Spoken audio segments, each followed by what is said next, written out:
Iluminem-se milhões e milhões de almas, libertas pelo conhecimento da verdade divina, os núcleos familiares da religião de Deus, para ouvirem do Templo da Boa Vontade o presidente Alziro Zarur explicando o Apocalipse de Jesus segundo São João, em espírito e verdade, à luz do novo mandamento do Cristo.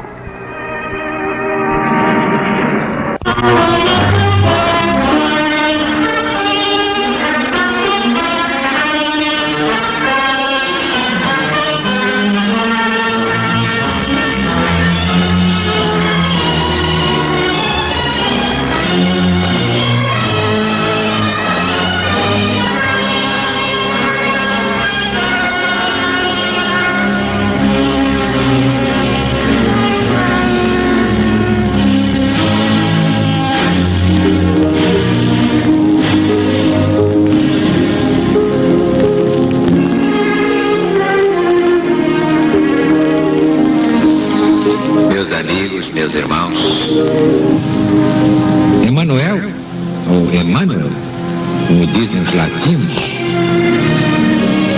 escreveu pela psicografia do Chico Xavier.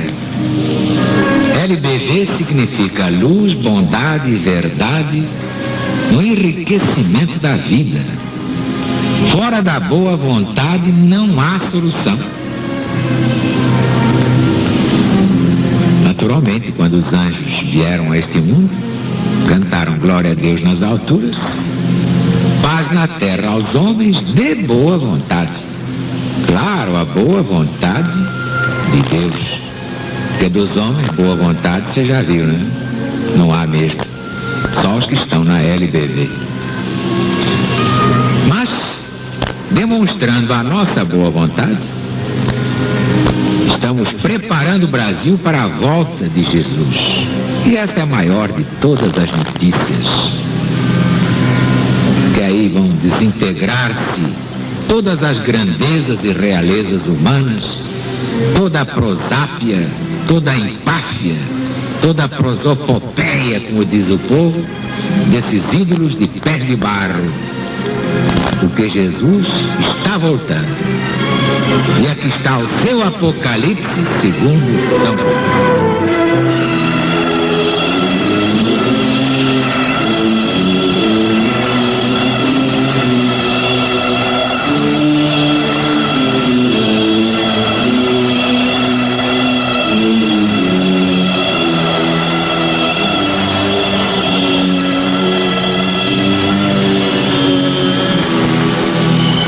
Depois disto, e uma grande multidão que ninguém podia contar, de todas as tribos e nações, de povos e línguas, que estavam em pé diante do trono e à vista do Cordeiro de Deus, cobertos de vestes brancas e com palmas nas suas mãos,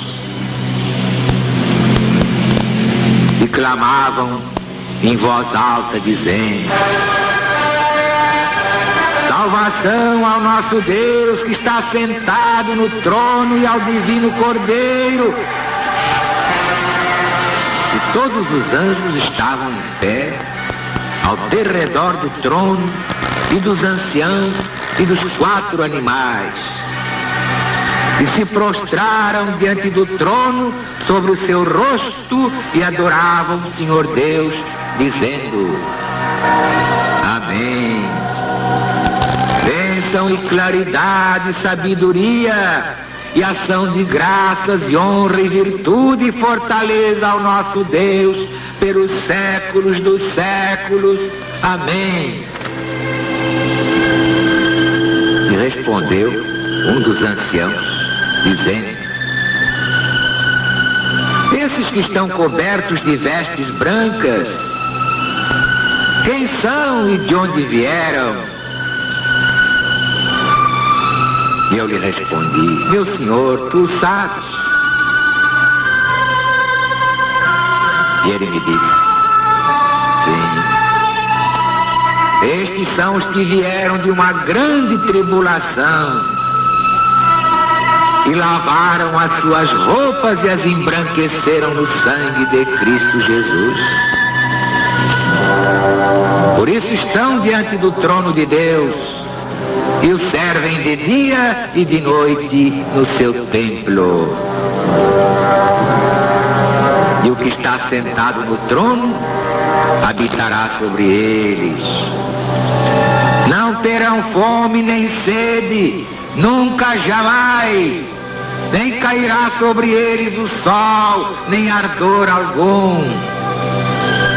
Porque o Cordeiro de Deus, que está no meio do trono, os guardará, os levará às fontes das águas da vida e enxugará todas as lágrimas dos olhos deles.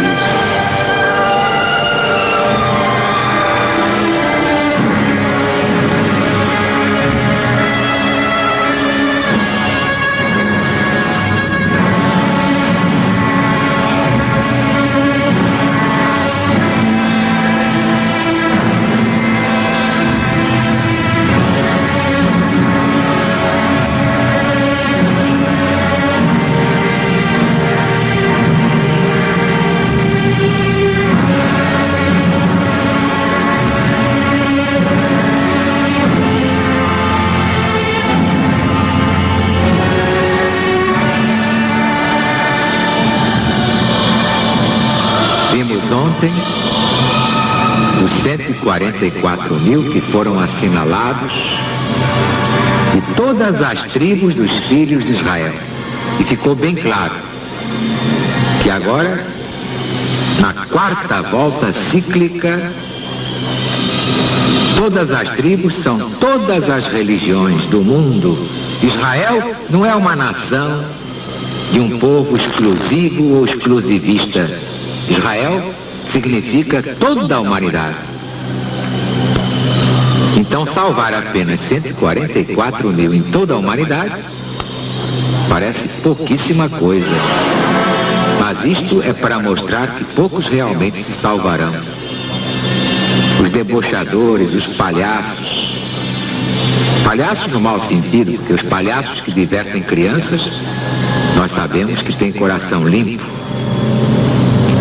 Mas os debochados, os debochadores, os mistificadores, esses fariseus impenitentes, estão em toda a parte, criando problemas para a espécie humana. Esses estão liquidados. Mas vimos ali na convocação 12 mil da tribo de Judá.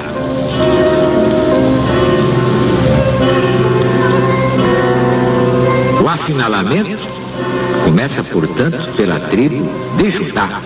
Por quê? Exatamente por ser aquela que, segundo os conselhos de Deus, tinha dado nome a todas as demais.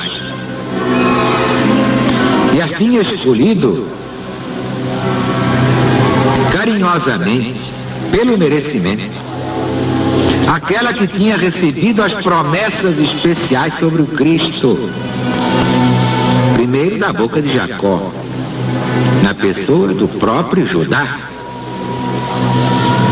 Basta ver o Gênesis de Moisés.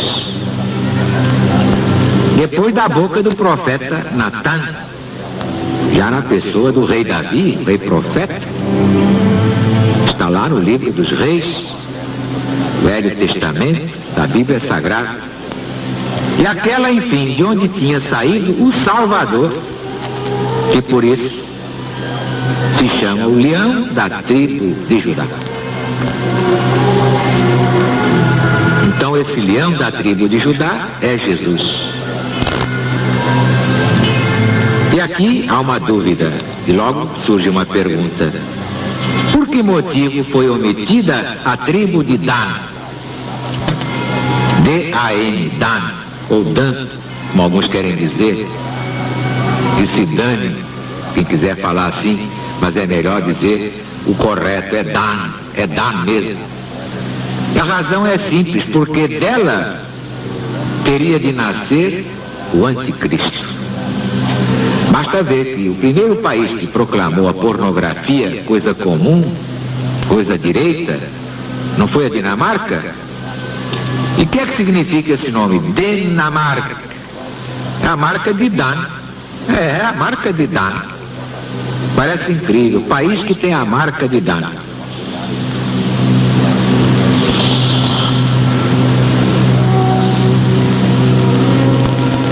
Depois de uma grande multidão, que ninguém podia contar, de todas as nações e tribos, e povos e línguas que estavam em pé diante do trono e à vista do Cordeiro de Deus, cobertos de vestes brancas, com palmas nas suas mãos.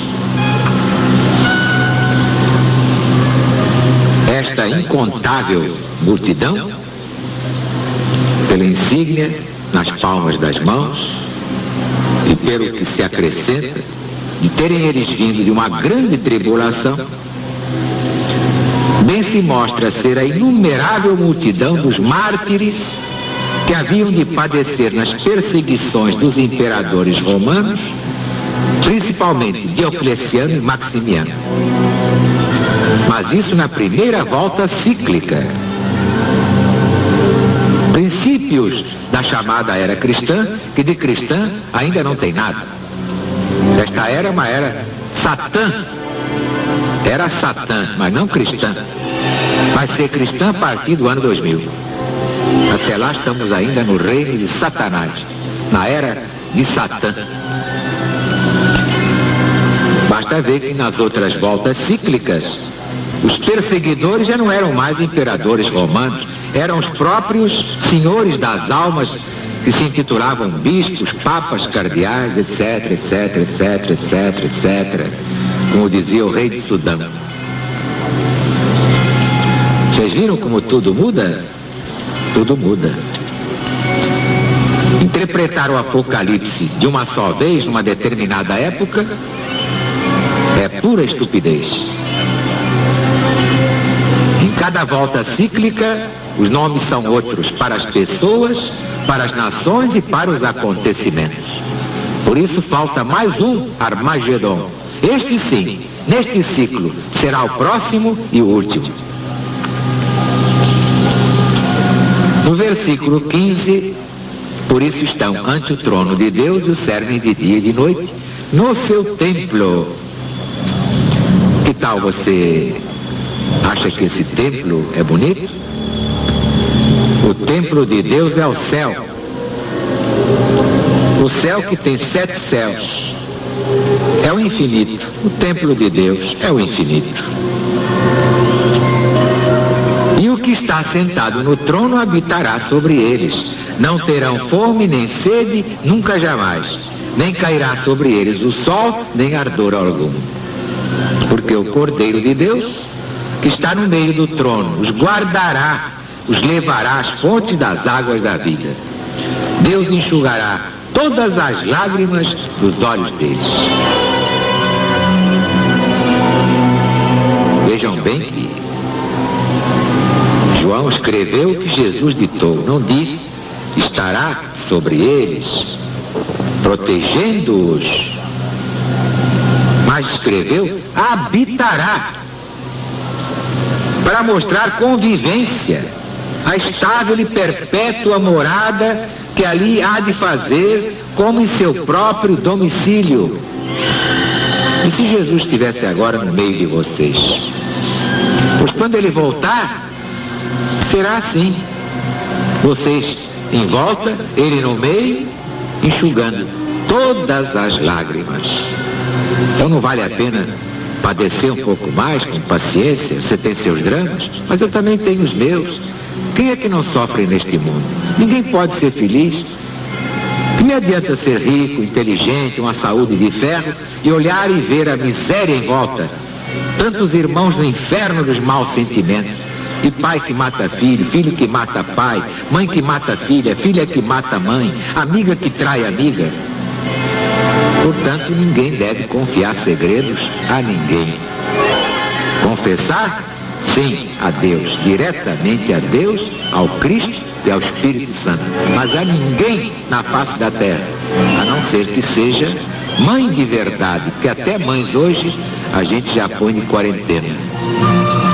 Mas quando é mãe que se sacrifica pelos filhos, então vale a pena confiar-lhe todo o coração. Vocês viram que trecho bonito do Apocalipse? Quando Jesus voltar, vai ser essa beleza e enxugará todas as lágrimas. Vocês terão suas lágrimas enxugadas pelo próprio Jesus. Isso compensa a perseguição dos imbecis, o deboche dos idiotas, de que o mundo está cheio. Ou se debocharam do próprio Jesus, não vão debochar daqueles que acreditam em Deus e levam a sério as coisas sagradas da vida? E você vai ficar triste por isso? Vamos recordar o soneto de Carlos Cavaco, que ele escreveu este soneto ouvindo a minha pregação. Foi sua última produção literária. Depois morreu. Está melhor que muita gente por aí. Vamos então a esta página, Jesus está voltando.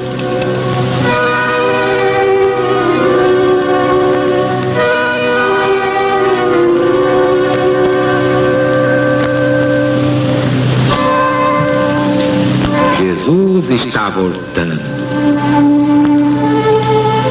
É que essa luz que acorda as almas e desperta os ninhos, que amansa a fera e alegra os passarinhos, ela emana do corpo de Jesus. Jesus está voltando, mas sem cruz. Vem livremente andando nos caminhos e transformando em rosas os espinhos nessa estrada que a Deus todos conduz. Jesus está voltando e vem sorrindo. À sua volta os lírios vão se abrindo e os anjos cantam sob o céu de anil. E para que a luz mais brilhe e resplandeça, Jesus divino ostenta na cabeça a coroa de estrelas do Brasil.